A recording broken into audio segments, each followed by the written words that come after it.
Hello friends, I am Sunny Sharma and welcome to my channel सोच पर पढ़ा। जैसे कि आप सब लोग जानते हैं कि इस चैनल पर रेगुलर हम बात करते हैं लीगल एजुकेशन की। फ्रेंड्स, आज की इस वीडियो में मैं एक ऐसी बात पर डिस्कस करने वाला हूं जिसके बारे में मुझे पिछले कई दिनों से अलग अलग वीडियोज पर कमेंट्स आ रहे थे। आप सब लोग जानते होंगे कि हमारे भारत में मैरिज के लिए जो लीगल एज है वो लड़के के केस में 21 ईयर्स है और लड़की के केस में 18 ईयर्स है। अब जो क्वेश्चन करने वाले थे वो ये क्वेश्चन पूछ रहे थे कि सर, यदि हमारी शादी के समय हमारी एज इससे कम हो, यानी लड़के के केस में 21 साल से कम हो और लड़की के केस में 18 साल से कम हो, और आज की तारीख पर हम अपनी मैरिज को खत्म करना चाहें तो कर सकते हैं या नहीं। क्योंकि हमने पढ़ा है कि ऐसी जो मैरिज होती है, जो अंडर एज मैरिज होती है, ये वॉइड मैरिज होती है।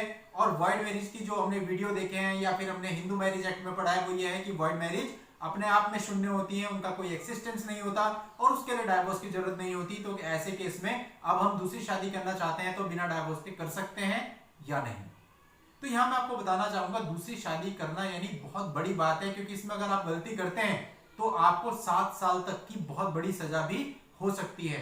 इसलिए आपको कोई गलती नहीं करनी। पहले इस संबंध में सारे कानूनों को जान लीजिए कि जो आप सोच रहे हैं ये ठीक है भी या नहीं। तो आज की इस वीडियो में हम इसी बात पर डिस्कस करेंगे कि जो आप सोच रहे हैं ये सही है, यानी कि अगर अंडर एज शादी हुई है तो क्या वो वॉइड हो जाएगी और उसके लिए डाइवोर्स की जरूरत होगी या नहीं होगी, सारी कंडीशन, और इस शादी को अगर एक्चुअल में खत्म करना है तो कैसे किया जाएगा, क्या वॉइड मैरिज के थ्रू ही हो सकती है या फिर कोई और तरीका है। तो आज इन सारे बिंदुओं पर हम चर्चा करेंगे और आपसे कहना चाहूंगा इस वीडियो को स्टार्टिंग से एंड तक पूरा जरूर देखिएगा और ध्यान से देखिएगा ताकि आपके मन में कोई कंफ्यूजन ना रह जाए।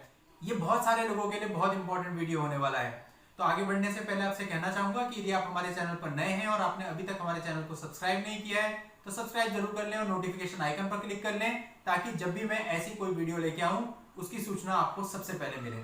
तो चलिए दोस्तों, अब आगे बढ़ते हैं। फ्रेंड्स, अब मैं आपसे कहना चाहूंगा कि आपकी बात वॉइड मैरिज के संबंध में बिल्कुल सही है कि जो वॉइड मैरिज होती है उसको खत्म करने के लिए आपको डाइवोर्स की जरूरत नहीं है और आप दूसरी मैरिज कर सकते हो, क्योंकि वॉइड मैरिज का अपना एक्सिस्टेंस नहीं होता है। तो ऐसे केस में यदि आप दूसरी मैरिज करते भी हो तो आपकी दूसरी मैरिज बिल्कुल वैलिड होगी, क्योंकि जो आपकी पहली मैरिज थी वो शून्य थी, उसकी कोई वैल्यू नहीं थी, उसे माना ही नहीं गया। लेकिन अब बात आती है अंडर एज की। जो कंडीशन आप इसके लिए कह रहे हो कि अगर हम अंडर एज हैं और हमारी शादी उस समय पे कराई गई है तो क्या आज के समय हमारी मैरिज वॉइड होगी, तो ऐसा बिल्कुल नहीं है, क्योंकि वॉइड मैरिज को section 11 of Hindu marriage act में रखा गया है। और आप सेक्शन 11 की कंडीशन चेक कर लीजिएगा। आप इसके लिए वॉइड मैरिज पर वीडियो देख सकते हैं या फिर हिंदू मैरिज एक्ट पढ़ सकते हैं। उसमें सेक्शन 11 में कहीं भी एज का पॉइंट मेंशन नहीं है। शॉर्ट में मैं आपको बता देता हूं उसमें क्या मेंशन है। उसमें मेंशन है कि किसी भी पार्टनर का विवाह के समय कोई जीवित पति या पत्नी नहीं होना चाहिए, आपकी शादी पर्टिकुलर नातेदारी रिश्तेदारी के बीच में नहीं होनी चाहिए, या फिर आपका जो विवाह है वो सपिंड रिलेशनशिप में नहीं होना चाहिए। इसके बाद बात आती है तो फिर जो हमारा अंडर एज विवाह है ये क्या है, क्या ये वॉइडेबल है। अब सेक्शन 12 वॉइडेबल मैरिज के बारे में बताता है। वॉइडेबल मैरिज की भी बहुत सारी कंडीशन दी गई हैं। उन कंडीशंस में भी कहीं भी एज फैक्टर वाली कंडीशन नहीं है। तो यानी कि जो हमारा ये विवाह हुआ ये वॉइडेबल भी नहीं हुआ।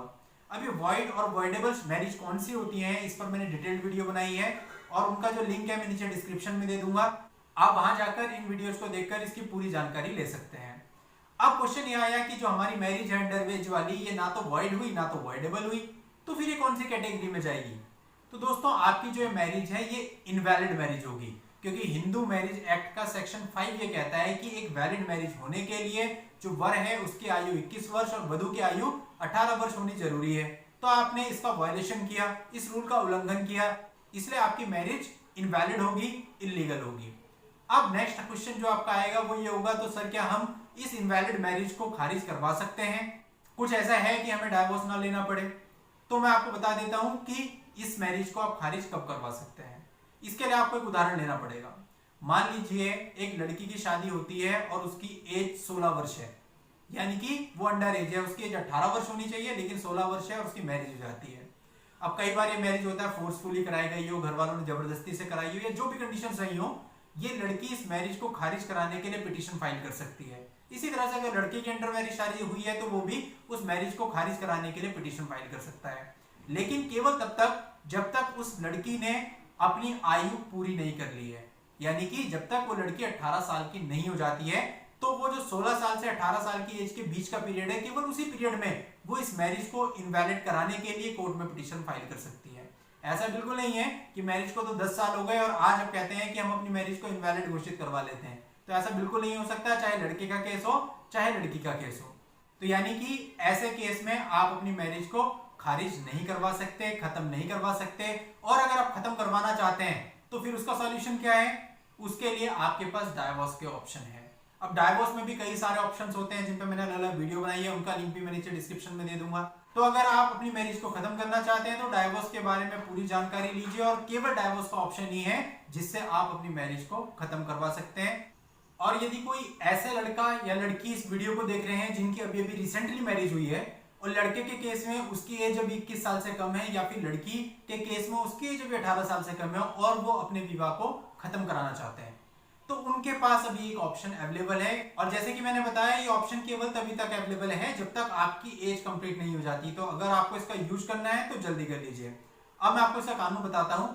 आप prohibition of child marriage act 2006 के अंदर कोर्ट में पिटीशन फाइल कर सकते हो। वहां पर ये कानून है कि जो आपकी ये अंडर एज मैरिज हुई है, चाहे किसी भी कारण से हुई हो, इसको इलीगल घोषित किया जा सकता है, इसको इनवैलिड घोषित किया जा सकता है। लेकिन वो लोग जो इस वीडियो को देख रहे हैं उनकी शादी अंडर एज हुई थी, लेकिन आज काफी समय बीत चुका है, मैरिज को 4 साल हो चुके हैं, 5 साल हो चुके हैं या फिर 10 साल हो चुके हैं और उनकी एज भी 21 साल से ऊपर हो चुके हैं, लड़की के केस में 18 साल से ऊपर हो चुकी है। तो उनको मैं कहना चाहूंगा उनकी मैरिज ना तो वॉइड है, ना तो वॉइडेबल है, और ना ही उनके पास ऐसा कोई ऑप्शन है कि आज के समय पे वो अपनी मैरिज को इनवैलिड घोषित करवा लें। तो मुझे उम्मीद है आपके डाउट क्लियर हो गए होंगे और आपसे कहना चाहूंगा कि ऐसा कोई कार्य मत कीजिएगा जो कि इलीगल हो। गलत इंफॉर्मेशन में जाकर अगर आप दूसरी शादी कर लेते हैं तो ये पूरी तरह से पनिशेबल होगा और इसमें एक बहुत बड़ी सजा यानी कि 7 साल तक की सजा इस समय पर है। और आज के समय पे यानी वीडियो बनाने की डेट तक ऐसा कोई कानून नहीं है जो कि आपकी मैरिज को बिना डाइवोर्स के खत्म कर दे। तो दोस्तों, इसलिए कोई गलती मत करिएगा, सारी बातों को ध्यान में रखिएगा। अगर आपको वीडियो पसंद आई हो तो इसे लाइक कर दीजिए और आगे शेयर कर दीजिए। Thank you for watching.